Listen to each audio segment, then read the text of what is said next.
बिस्मिल्लाहिर्रहमानिर्रहीम। जी students, class 10 physics new book chapter number 11 sound chapter हमने कवर कर लिया। अब जो चीज़ें बाकी हैं वो चैप्टर के एमसीक्यूज हैं और न्यूमेरिकल्स वो हमने आज कवर करने हैं। तो हम स्टार्ट करेंगे एमसीक्यूज से। नंबर 1 यहाँ पे लिखा हुआ है, sound is a form of which form of energy? Electrical energy, mechanical energy, thermal energy और केमिकल एनर्जी। तो यहाँ पे सही जवाब है मैकेनिकल एनर्जी। और मैकेनिकल में भी ये काइनेटिक मैकेनिकल एनर्जी होती है जो साउंड इस तरह की फॉर्म है एनर्जी की। अच्छा, number 2, Audible frequency range that a normal human air can detect is dash. यानी कि जो इंसानी कान जो होते हैं उनकी जो ऑडिबल रेंज है वो कितनी होती है, यानी कम से कम वो कितना साउंड सुन सकते हैं, कितनी फ्रीक्वेंसी का साउंड सुन सकते हैं, और ज्यादा से ज्यादा वो कितनी फ्रीक्वेंसी का साउंड सुन सकते हैं। तो वो रेंज है इंसानों के लिए 20 हर्ट्ज से लेकर 20 किलो हर्ट्ज तक। ठीक है। अच्छा, ये रेंज ह्यूमन के लिए, ह्यूमन के अलावा और भी मखलूकात हैं और भी जानवर हैं, तो उनकी रेंज मुख्तलिफ है। तो उसका भी एक चार्ट बुक में दिया हुआ है, वो चार्ट आप लोग को पता होना चाहिए। अब जैसे खास तौर पे बैट है, चमगादड़ है, इसकी रेंज बहुत ज्यादा मुख्तलिफ होती है। तो बैट जो होता है वो कम से कम 1000 हर्ट्ज की फ्रीक्वेंसी को सुन सकता है, यानी कि इससे कम फ्रीक्वेंसी को नहीं सुन सकता। मतलब क्या हुआ कि बैट जो होते हैं बहुत ही ऊंचा सुनते हैं, हल्की आवाज नहीं सुन सकते, इसीलिए बहुत ही आराम से सो रहे होते हैं दिन के वक्त में, जो है ना, सो रहे होते हैं तो आराम से नहीं उठते हैं। तो ये थोड़ा सुनते हैं ऊंचा। और जो इनकी फ्रीक्वेंसी मैक्सिमम है वो कितनी होती है? 150,000 हर्ट्ज, यानी कि 1 लाख 1.5 लाख हर्ट्ज से करीब होती है। और इंसानों की कितनी होती है? 20 हर्ट्ज, तो इंसानों से काफी ज्यादा होती है। बैट्स के अलावा और भी जानवर हैं, उनकी भी हमें ऑडिबल रेंज बुक के अंदर गिवन है, तो हमें पता होनी चाहिए।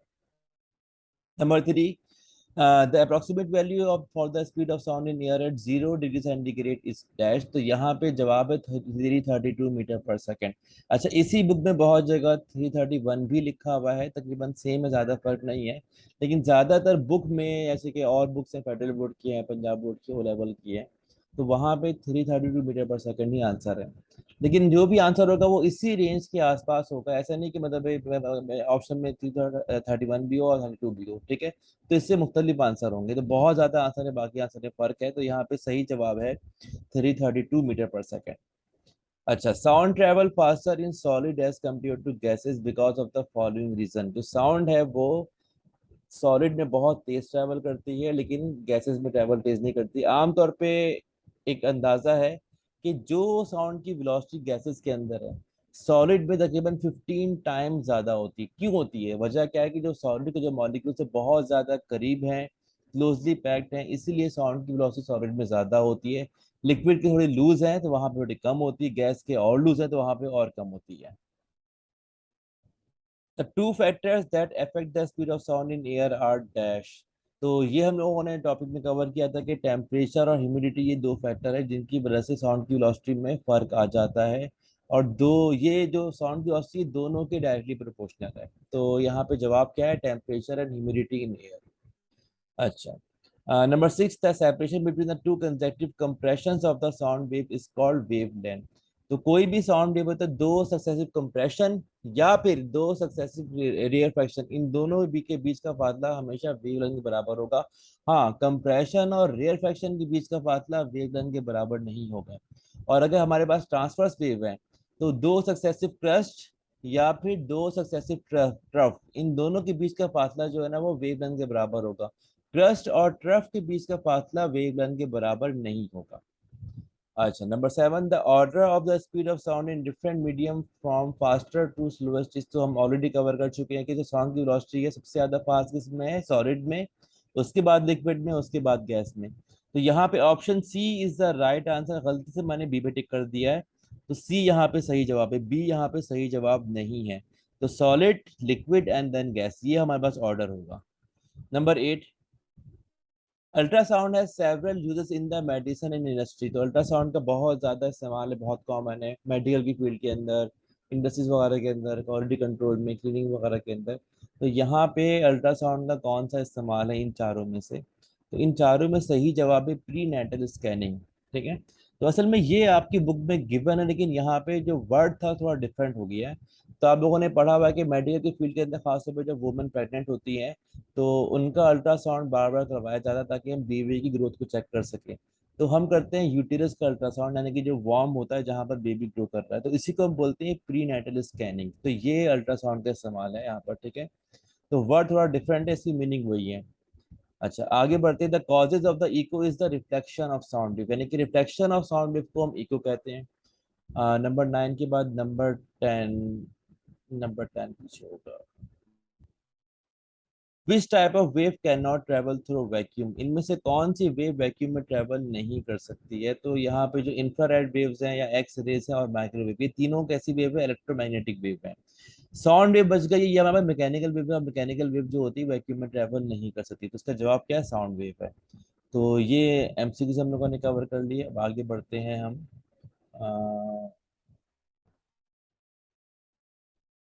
अच्छा, ये बुक में एक और चार्ट गिवन है, ये साउंड साउंड लेवल का चार्ट है। तो मैंने आपसे ये कहा था कि इंटेंसिटी का टॉपिक था, वहां से मजीद आगे आपके कुछ लिखा हुआ नहीं है, लेकिन ये आपके आगे एक और भी टॉपिक है जो कि बाकी बोर्ड्स के अंदर है। तो इंटेंसिटी लेवल को हम कैसे मेजर करते हैं, इंटेंसिटी लेवल का लाउडनेस से क्या रिलेशन है, और उसके बाद ये सॉरी, इंटेंसिटी का लाउडनेस से रिलेशन है, बाद में इंटेंसिटी लेवल क्या होता है, यानी कि कोई भी जगह है जहाँ पर कोई भी साउंड प्रोड्यूस होता है, यहाँ पे साउंड का कितना लेवल है, तो हम उसको मेजर करते हैं, यानी कि करंट इंटेंसिटी और मिनिमम इंटेंसिटी से, यानी कि जो भी करंट लाउडनेस थी और जो हमारी मिनिमम लाउडनेस है, तो उसका डिफरेंस कहलाता है साउंड लेवल। तो किसी भी जगह पे अगर कोई भी आवाज पैदा हो तो उसका लेवल कितना है, तो उसको हम डेसिबल में ज्यादा कॉमनली मेजर करते हैं। वैसे एस आई यूनिट जो है वो बेल है, लेकिन बेल बहुत ही बड़ी यूनिट है।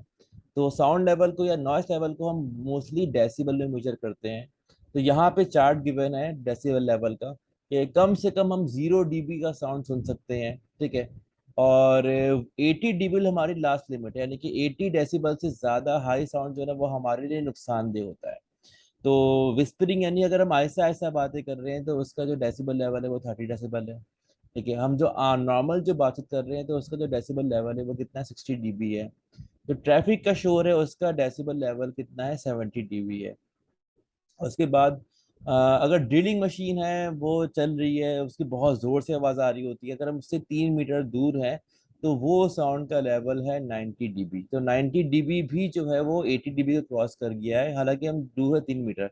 अब जो उससे ज्यादा करीब होगा, जो खुद ड्रिलिंग कर रहा होगा, तो उसके लिए जो है ना वो साउंड लेवल जो है ना वो इतना वो बेहतर नहीं है। तो यही वजह है कि ड्रिलिंग जो है ना बहुत ज्यादा देर तक नहीं की जाती है। ठीक है, अगर किसी मजदूर को आपने पूरा दिन ड्रिलिंग करने में लगा दिया तो उसके लिए बहुत नुकसानदेह है। तो उसके अलावा जो बाकी सारे साउंड के लेवल थे वो उससे ज़्यादा हाई है, तो ये हमारा क्रिटिकल डेसिबल लेवल से हाई है। तो इंसानी कानों के लिए जो 80 डेसिबल जो है ना वो आखिरी लिमिट है, इससे ज़्यादा डेसिबल लेवल नहीं होना चाहिए। तो ये चार्ट भी आप लोग को याद होना चाहिए। अब हम जरा आते हैं न्यूमेरिकल की तरफ।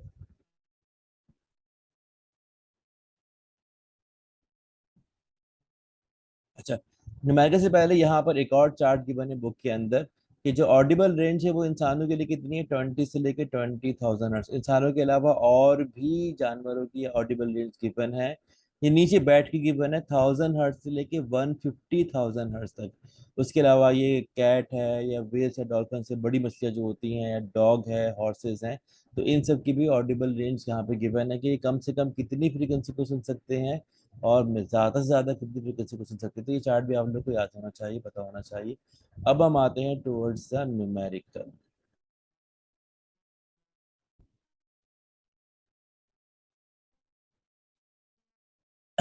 जी, न्यूमेरिकल के लिए सबसे पहले हमारे पास कौन कौन से फॉर्मूले इस्तेमाल होंगे?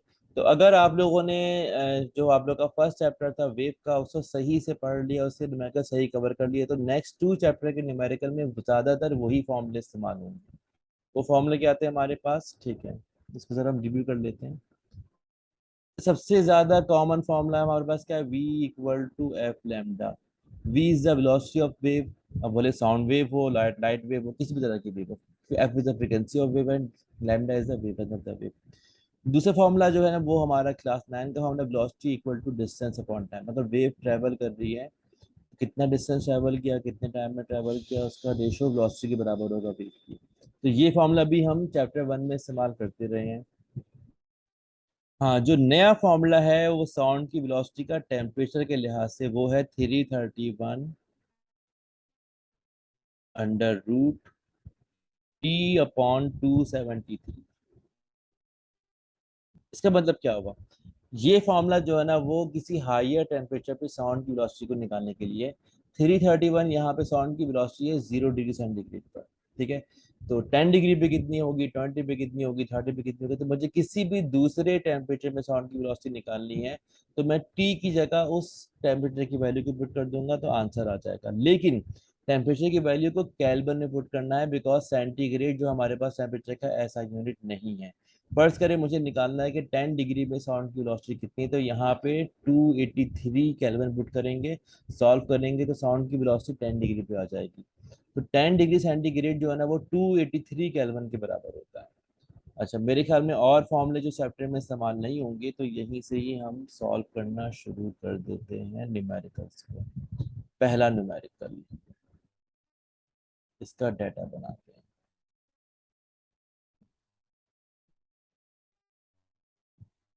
जी।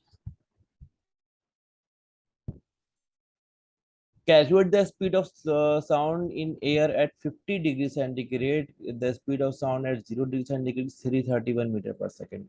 अच्छा, मैंने यही कहा था कि जो पीछे एमसीक्यूज है वहां पे क्या लिखा हुआ है कि स्पीड ऑफ साउंड कितनी है, 332 मीटर पर सेकंड है, तो ज्यादा फर्क नहीं है इतना। लेकिन दो अलग वैल्यूज गिवन तो हैं। तो मुझे साउंड की वेलोसिटी निकालनी है एट 50 डिग्री सेंटीग्रेड, वो मुझे निकालनी है। ठीक है, तो टेम्परेचर कितना हो गया, 50 डिग्री सेंटीग्रेड हो गया। ठीक है, तो 50 डिग्री सेंटीग्रेड को केल्विन में कन्वर्ट करने के लिए ऐड कर देंगे सेंटीग्रेड की वैल्यू में 273, तो कितना आ जाएगा, 323 केल्विन आ जाएगा। ठीक है, बस इतना ही था। डाटा हमारा बन गया। सोल्यूशन, तो फॉर्मूला क्या वेलोसिटी का, 331 √323 अपॉन 273। अच्छा, यहाँ पे दो एग्जाम्पल भी हैं, दोनों सॉल्व भी बहुत ज़्यादा मुश्किल नहीं, आसान एग्जाम्पल है। तो एक एग्जाम्पल तो एग्जैक्टली यही वाली है। ठीक है, तो आई डोंट थिंक उसको सॉल्व करने की जरूरत है, बिकॉज वो सॉल्व है और आसान भी है। हाँ, लेकिन जो चैप्टर 1 की एग्जाम्पल थी वो बड़ी लॉजिकल थी, इसलिए मैंने सॉल्व करवा दी थी। ठीक है, तो अब वेलोसिटी कितनी आएगी हम सॉल्व करेंगे। We can take out the calculator. ठीक है, 323 को हम डिवाइड करेंगे 273 से, आंसर आ गया। आंसर का ले लेंगे हम स्क्वायर रूट और उसको कर देंगे मल्टीप्लाई 331 से, तो ये हमारे पास आंसर है 360 मीटर पर सेकेंड। ठीक है, तो इसको आप डायरेक्ट भी सॉल्व करते या फिर स्टेप बाय स्टेप सॉल्व करते हैं कि पहले इन दोनों को डिवाइड करें, वो आंसर आए शो करें, उसके बाद अगले स्टेप पे करें मल्टीप्लाई। ठीक है, तो व्हाट्स एवर हमारा आंसर कितना आ गया, 360 मीटर पर सेकेंड। ये हमारे पास आ गई velocity. Question number 2, question number 2 का हम बनाते हैं डाटा।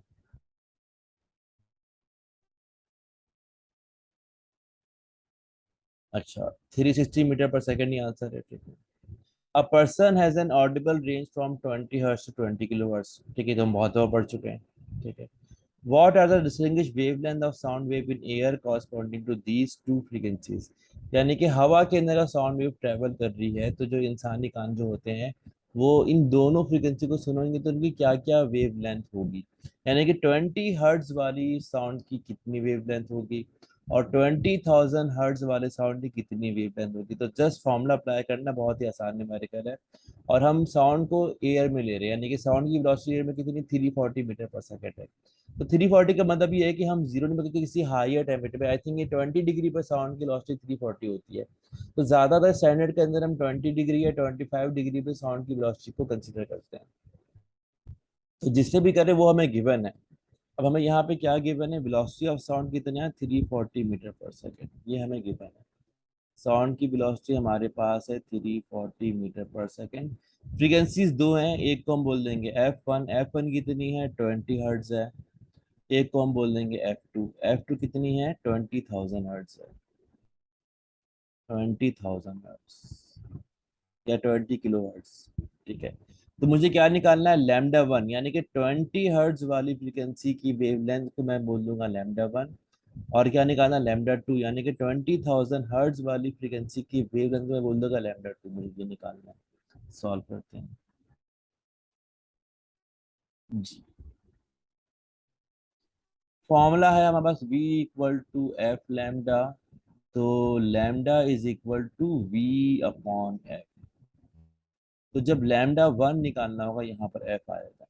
एफ, जब लैम्डा वन निकालना होगा तो lambda one will be equal to v upon F one. Velocity same रहेगी। तो वेलोसिटी कितनी हमारे पास है 340। और एफ वन कितना हमने ले लिया 20 ले लिया। तो ये हमारे पास आ गया लैम्डा वन। कितना आ गया 340 को डिवाइड कर देंगे 20 से।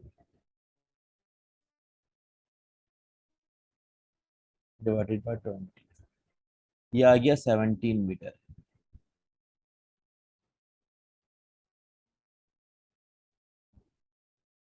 अच्छा हम फिर निकालेंगे लैम्डा टू। लैम्डा टू का फॉर्मूला क्या बन जाएगा v ओवर एफ टू। यहीं पे कर लेते हैं। v कितना है 340 डिवाइडेड बाय 20,000।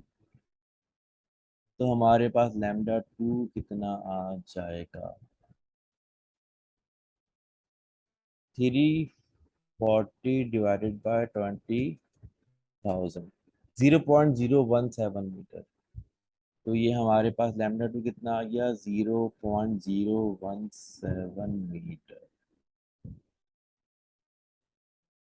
इसका मतलब क्या हुआ कि जब हमारे पास साउंड अगर 20 डिग्री पे 340 मीटर पर सेकेंड में ट्रेवल कर रहा है, तो जो कम से कम फ्रीक्वेंसी है 20 हर्ट्ज अगर फ्रीक्वेंसी है तो उसकी वेवलेंथ कितनी होगी 17 मीटर होगी।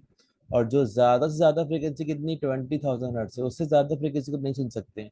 तो उसकी वेवलेंथ कितनी होगी 0.017 मीटर होगी। तो ये हमारे पास वेवलेंथ की भी रेंज आ गई, but at the velocity of sound in air at 20 degree centigrade, जो कि कितनी 340 मीटर पर सेकेंड है। तो लेट्स सी हमारे पास आंसर क्या है 17। आंसर 58.8 मिलीमीटर और 58.82 मीटर। नहीं, ये तो बिल्कुल स्ट्रेट फॉरवर्ड क्वेश्चन है, तो मेरे ख्याल में बुक का आंसर जो है ना वो गलत होगा। ठीक है, मैं इसको दोबारा भी चेक कर लूंगा कि अगर कोई गलती वगैरह है तो मैं दोबारा करवा दूंगा, लेकिन मेरा नहीं ख्याल है कि आंसर जो है ना बुक का ठीक है। अगर ऐसा है तो मैं इस क्वेश्चन को दोबारा रिपीट करवा दूंगा। ठीक है, अब क्वेश्चन नंबर थ्री। अशिप। अच्छा ये मैंने क्लास में सॉल्व भी नहीं कराया होगा शायद, याद तो था। अच्छा, a ship uses ultrasonic pulses to measure the depth of the submarine beneath the ship। ठीक है, यानी कि कोई भी जहाज है, लाजमी नहीं कि सबमरीन ही हो, जहाज भी है, तो वो सी बेड से कितना ऊपर है। ठीक है, तो वो मुझे मालूम करना है, यानी कि जो सी बेड है वो शिप से कितना नीचे है, उसकी मुझे लेंथ मालूम करनी है। तो व्हाट वी विल डू, हम एक साउंड की पल्स सेंड करेंगे किसकी अल्ट्रासाउंड की, ठीक है, सी में। और उसका जो इको होगा, ठीक है, जो रिफ्लेक्शन होगी, यानी कि वो साउंड हमें कितनी देर बाद वापस रिसीव हो रहा था, वो टाइम मेजर कर लेंगे तो मुझे उससे डिस्टेंस मालूम हो जाएगा। ठीक है, तो हमने साउंड पल्स को ट्रांसमिट किया सी में। और जो इको जो है वो सी बेड से वापस रिसीव हुआ 40 मिली सेकेंड के बाद। ये 40 मिली सेकेंड है, यानी कि जब हमने साउंड वेव को ट्रांसमिट किया तो 40 मिली सेकेंड के अंदर वापस रिसीव हो गया। और जो साउंड की स्पीड है वो वाटर में कितनी होती है 1480 मीटर पर सेकेंड। ठीक है, तो वो 332 और 40 से काफी ज्यादा है, बिकॉज साउंड की वेलोसिटी लिक्विड में ज्यादा होती है। Calculate the depth of the submarine. Deepness को डेप्थ भी कह सकते हैं। ठीक है, यहाँ पे लिखा हुआ डीपनेस, यानी कि वो जो सबमरीन है वो कितनी गहराई पर है। अच्छा, एक मिनट, यहाँ पे थोड़ा सा वर्डिंग इतनी सवाल की बेहतर नहीं है। स्टार्ट हुआ था शिप से, हम एक काम करते हैं कि शिप जो है ना, शिप जो है वो सी बेड से जो है ना वो कितना ऊपर है। ठीक है, या सी बेड जो है वो कितना गहरा है, ये निकाल लेते हैं। मेरे ख्याल में यही आंसर होगा इसका। ठीक है, तो सॉल्व करते हैं। वेलोसिटी 1480 मीटर पर सेकंड है और टाइम 40 मिली सेकंड है। डाटा बनाते हैं।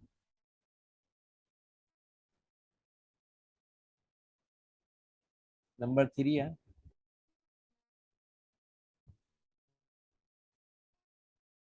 जी, तो जो हम लोगों ने साउंड की पल्स भेजी थी वो वेलोसिटी कितनी है 1480 मीटर पर सेकंड। ठीक है, टाइम कितना है 40 मिली सेकेंड, यानी कि 40 × 10⁻³ सेकेंड। ठीक है, इस टाइम को मैं डिवाइड कर दूंगा टू से, तो ये मुझे एक्चुअल टाइम मिलेगा जिसको मैंने इस्तेमाल करना है। ठीक है, इसकी वजह मैं आपको बताता हूँ। तो ये कितना बन जाएगा 20 × 10⁻³ सेकेंड। जी, फर्ज करें कि यहाँ पे कहीं भी शिप है, ये समुंदर है, समुंदर का सी लेवल है, या सबरीन है कहीं भी है, ठीक है, तो यहाँ पर शिप है। ठीक है, हमने साउंड की पल्स को ट्रांसमिट किया, यहाँ पे सी बेड है, तो साउंड की वेव जो है ना, मतलब है कि वो यहाँ से ट्रांसमिट हुई, टकरा के वापस यहाँ पहुंची, तो उसको टाइम लगा कितना, 40 मिली सेकेंड। हमने डिस्टेंस निकालना है यहाँ से लेके सी बेड तक का, वापसी तक का, यानी कि टोटल डिस्टेंस नहीं निकालना है। तो हम दो काम कर सकते हैं, या तो हम टाइम को 40 ही लें और डिस्टेंस निकाल लें। तो जो हम डिस्टेंस निकालेंगे ना, वो जो डिस्टेंस जो होगा ना, पूरा लूप होगा, यानी कि यहाँ से लेके यहाँ तक, और फिर यहाँ से लेके यहाँ तक वापस। उस डिस्टेंस को हम 2 से डिवाइड करेंगे, तो हमारे पास डिस्टेंस आएगा शिप से लेकर सी बेड तक का, यानी कि गहराई का डिस्टेंस तब आएगा जब 2 से डिवाइड करेंगे। या फिर हम पहले ही टाइम को डिवाइड कर ले 2 से, अगर यहाँ से लेके यहाँ तक और यहाँ से लेके यहाँ तक वापस टाइम लग रहा है 40 मिली सेकेंड, तो यहाँ से लेके यहाँ तक उसका हाफ टाइम लग रहा होगा। तो मैंने यहाँ पे टाइम को 2 से डिवाइड कर लिया, अब जो मैं डिस्टेंस निकालूंगा तो वही मेरा आंसर होगा। तो टाइम को मैंने यहाँ पे, अच्छा बिल्कुल सेम क्वेश्चन जो है ना, हम लोगों ने चैप्टर 1 में भी सॉल्व किया है। जो स्विमिंग पूल वाला क्वेश्चन था वो बुक में गलत था, तो उसको मैंने सॉल्व करके आंसर जो मैंने शो किया था वो डिफरेंट था। तो वहाँ भी तकरीबन सेम लॉजिक है। तो टाइम को मैंने 2 से डिवाइड कर दिया, तो टाइम आ गया 20 मिली सेकेंड। मुझे क्या निकालना है, डिस्टेंस। सॉल्व करते हैं। तो डिस्टेंस का फॉर्मूला क्या होगा, velocity multiply by time. Velocity कितनी है हमारे पास, 1480 है, और टाइम कितना है, 20 मिली सेकेंड। जी, अब हम 1480 को मल्टीप्लाई कर देंगे 0.02, ठीक है, जो कि 20 मिली के बराबर है। तो आंसर आ गया 29.6 मीटर। तो जो डिस्टेंस है हमारे पास कितना आ गया, वो आ गया 29.6 मीटर। अब लेट्स सी हमारे पास बुक में क्या आंसर है। बुक में आंसर भी 29.6, तो राउंड ऑफ करके 30 मीटर कर दिया। ठीक है, तो इसका मतलब है कि शिप है, तो शिप है तो वो पानी की सरफेस पर है, तो शिप से लेके सी बेड तक का डिस्टेंस निकाल लिया है। तो इस न्यूमेरिकल में आखिर में वो शिप जो सबमरीन बन गई है, ठीक है, उन्होंने पता नहीं क्यों बनाते सबमरीन, ठीक है, आई डोंट नो। एनीवेज, यानी कि हमने शिप से लेके सी बेड तक का डिस्टेंस निकालना था, ये मुझे रिक्वायर्ड था। अच्छा, नंबर 4 लास्ट न्यूमेरिकल है, थोड़ा इसके 3 पार्ट हैं, इसको हम करते हैं। एट नाइट, रात के वक्त जो बैट जो होते हैं वो साउंड की पल्स को एमिट करते हैं ताकि वो अपना शिकार कर सकें। तो ये अल्ट्रासाउंड है, तो इसका जो एप्लीकेशन थी वो तो हम लोगों ने बाद में इस्तेमाल किया, लेकिन जो जानवर थे इनके अंदर बाय डिफॉल्ट सलाहियत होती है। तो बैट जो होता है वो साउंड के जरिए, यानी कि साउंड की वेव के जरिए अपने शिकार को आइडेंटिफाई करता है। ठीक है, दिन के वक्त सो रहा होता है, ठीक है, ये रात को जागता है, रात को जगाता है। रात के वक्त क्या होता है, अंधेरा होता है, ठीक है, तो ये देख के नहीं बल्कि अपने शिकार को डिटेक्ट करता है साउंड वेव के जरिए, यानी कि अपने मुंह से निकालता है साउंड वेव की फ्रिक्वेंसी को। अब फर्ज करें कोई भी ऑब्जेक्ट है, कोई तितली है या फिर कोई और भी परिंदा है या कोई जानवर वगैरह था, ठीक है, जब साउंड उसे टकरा के वापस इसे रिसीव होगी तो इसे अंदाजा हो जाएगा कि जो ऑब्जेक्ट है या जो भी उसका शिकार था वो इससे कितनी दूर है। तो रेगुलरली साउंड ट्रांसमिट कर रहा होगा तो वो डिस्टेंस कम होता रहेगा जैसे वो आगे जाता है। फर्स्ट लगे इस डेटा के भाई सीधे हाथ पर जो है ना, यहाँ पर 3 मीटर के फासले पे शिकार था, अब ये आगे जाना शुरू होगा तो उसको पल्स जल्दी मिलना शुरू हो जाएंगी, तो इस तरीके से शिकार करता है। तो बैट जो साउंड एमिट कर रहा है उसकी फ्रीक्वेंसी कितनी है, 340 मीटर पर सेकंड है। तो आमतौर पे साउंड की वेलोसिटी तो हवा में 340 लेते हैं, तो ये 340 तकरीबन 20 डिग्री पर ये साउंड की वेलोसिटी इतनी आती है। ठीक है, तो अगर बैट जो है वो जो साउंड वेव एमिट कर रहा है उसकी वेव लेंथ 0.008 मीटर है, तो साउंड की फ्रीक्वेंसी मालूम करें, number 1। Number 2, the pulse of the sound hits prey and is reflected in the bat, यानी कि बैट ने कोई भी साउंड एमिट की, ठीक है, उस साउंड ने किसी भी शिकार को हिट किया और वो साउंड वापस बैट को रिसीव हुआ, तो बैट ने ये पल्स रिसीव की 0.1 सेकेंड पर। ठीक है, तो calculate the distance travelled by the pulse of sound during this time. तो जो साउंड थी उसने कितना डिस्टेंस ट्रेवल किया इस अरसे के दौरान वो मालूम करना है। एंड नंबर 2, शिकार जो है वो कितना दूर है ये मालूम करना है। तो सवाल बड़ा है लेकिन इतना मुश्किल नहीं है, सॉल्व करते हैं बारी बारी। ठीक है, नई विंडो ले लेते हैं हम, नई विंडो ले लेते हैं। क्वेश्चन नंबर 4,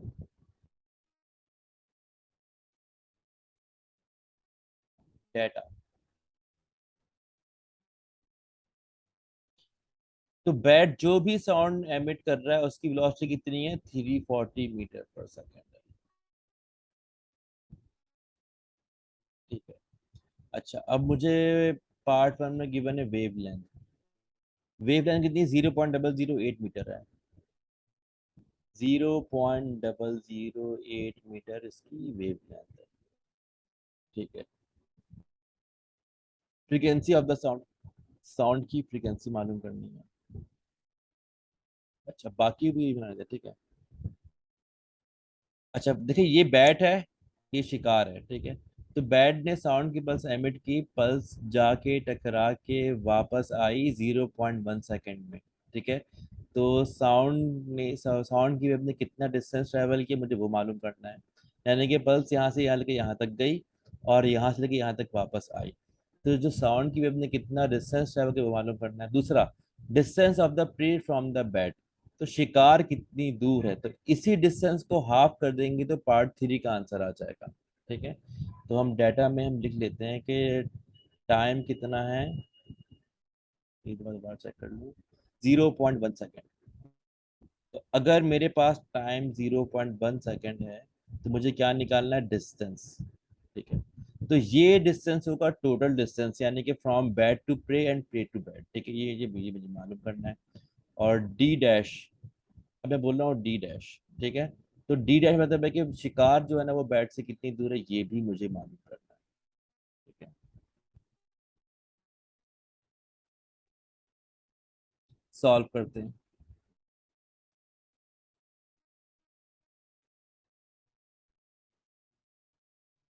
सबसे पहले फॉर्मूला अप्लाई करेंगे, V equal to F lambda.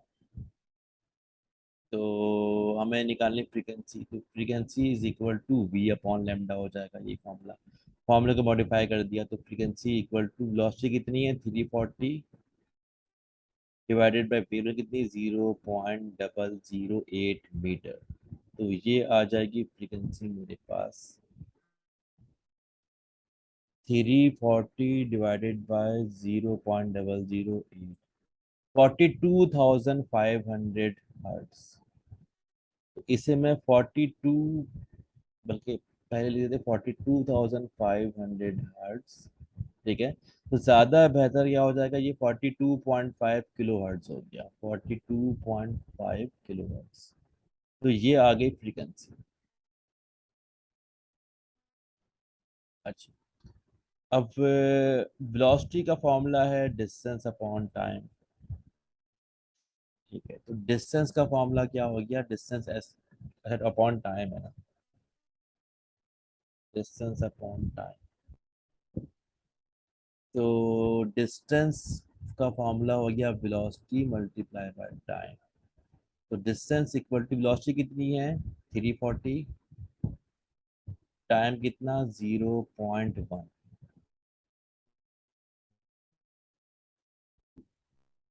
तो 340 इंटू 0.1, 0.1 टाइम था ना।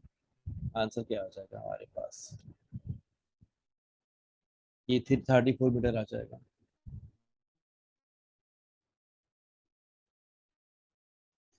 और डी डैश जो है ना वो डिस्टेंस का हाफ है। तो D dash equal to D upon two. तो डी डैश कितना आ जाएगा, 34/2। तो डी डैश कितना आ जाएगा, 17 मीटर।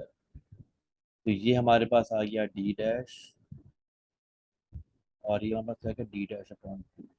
अब बाद में हम इसको लिख देंगे रिजल्ट की फॉर्म के अंदर, क्योंकि ये डी डैश क्या है, डी क्या है हमने यहाँ मेंशन है, डाटा में लिखेंगे कि हमें डी क्या है, यहाँ पे डी डैश क्या है। ठीक है। फ्रीक्वेंसी ऑफ साउंड वेव कितनी है,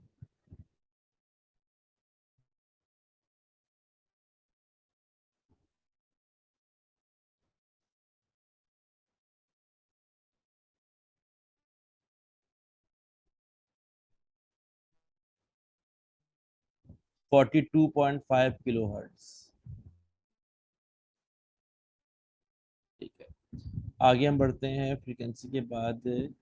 आ, अच्छा, डाटा की वर्डिंग को इस्तेमाल कर लेंगे। अच्छा, पहले जरा हम आंसर को भी चेक कर लें।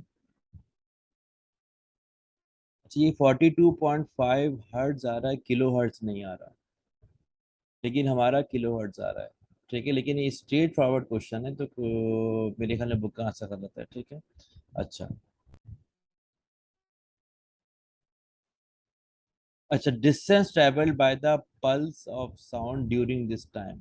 ठीक है, तो distance travelled by the pulse of sound, ठीक है, इन 0.1 सेकेंड, यानी कि 0.1 सेकेंड में कितना डिस्टेंस ट्रेवल किया वो मैंने निकाला है। तो हमारा आंसर 34 आ रहा है, यहाँ पे 17 आ रहा है, और 34 का हाफ 17 है, यहाँ पे 8.5 आ रहा है। इसको जरा देख लेते हैं। ठीक है, तो जो हमारा दूसरा रिजल्ट था वो क्या था, distance of sound pulse in 0.1 second, वो कितना आ रहा है, 34 मीटर।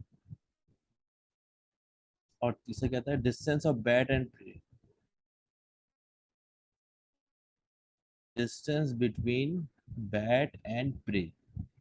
प्रे किसे बोलते हैं, शिकार को बोलते हैं, PREY, प्रे। प्रे का मतलब होता है शिकार, तो वो फासला हमारे पास क्या है, 17 मीटर है। तो ये हमारे आंसर आ गए। तो बुक के आंसर मुख्तलिफ, बुक के आंसर मेरे ख्याल में गलत है। ठीक है, अगर लेट सपोज से कि अभी भी मुझे ऐसा लगा कि बुक के आंसर ठीक है या कोई गलती वगैरह है, तो मैं आपको दोबारा रिकॉर्ड कर दूंगा। अगर रिकॉर्डिंग दोबारा नहीं की, इसका मतलब है कि हमने बिल्कुल ठीक किया है। तो एक और सवाल में भी गलती थी, मेरा नहीं ख्याल था कि हमने गलत सॉल्व किया, जैसे कि वो तो कौन सा क्वेश्चन था, वो 20 हर्ट्ज और 20,000 हर्ट्ज वाला। लेकिन तो बुक में गलतियाँ काफ़ी हैं। तो हमारा आंसर आ रहा है 42.5 किलो हर्ट्ज, और ये 34 मीटर आ रहा है, और ये कितना आ रहा है, 17 मीटर आ रहा है। अच्छा, यहाँ पे टाइम है 0.1 सेकेंड, और साउंड की वेलोसिटी कितनी है, 340 मीटर पर सेकेंड। ठीक है, तो ये हमारे सारे न्यूमेरिकल्स मुकम्मल हो गए, चैप्टर साउंड हमारा बिल्कुल मुकम्मल हो गया, कंप्लीट हो गया। तो अब तक के लिए इतना ही। अल्लाह हाफिज़।